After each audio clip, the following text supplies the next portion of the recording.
ఇలాంటి temple visit మీరు లైఫ్లో మర్చిపోలేరు, నాది గ్యారంటీ. అసలు ఏంటి టెంపుల్ ఎక్కడుంది అని అనుకుంటున్నారా?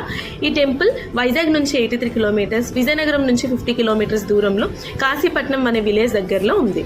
ఈ టెంపుల్కు ఉండే మెయిన్ ప్రత్యేకత ఏంటంటే మన సౌత్ ఇండియాలో highest altitude nearly sea level దగ్గర నుంచి 3333 ఫీట్ ఎత్తులో ఈ టెంపుల్ ఉంది. ఈ టెంపుల్లో అనంత వెంకటేశ్వర స్వామి కొలువై ఉంటారు. కాశీపట్నం విలేజ్ రీచ్ అయ్యాక ఒక 14 to 18 కిలోమీటర్స్ ఘాటీ రోడ్డు ఉంటుంది. చాలా కర్వ్స్ ఉంటాయి, చాలా జాగ్రత్తగా వెళ్ళాలి. ఈ టెంపుల్కి మనం ట్రావెలింగ్ చేస్తున్నంతసేపు పచ్చని పొలాల మధ్యలో నేచర్కి దగ్గరగా చాలా అందంగా ఉంటుంది. ఈ టెంపుల్ తాటిపూడి డ్యామ్కి దగ్గరలో ఉండడం వల్ల ఈ టెంపుల్ బ్యాక్ సైడ్ వెళ్ళి చూస్తే మనం తాటిపూడి డ్యామ్ క్లియర్ కట్గా చూడొచ్చు. ఇంకా ఈ టెంపుల్ డెవలపింగ్ స్టేజ్లో ఉండడం వల్ల వన్స్ ఈ టెంపుల్ బాగా డెవలప్ అయ్యాక సౌత్ ఇండియాలో one of the famous temple అవుతుంది.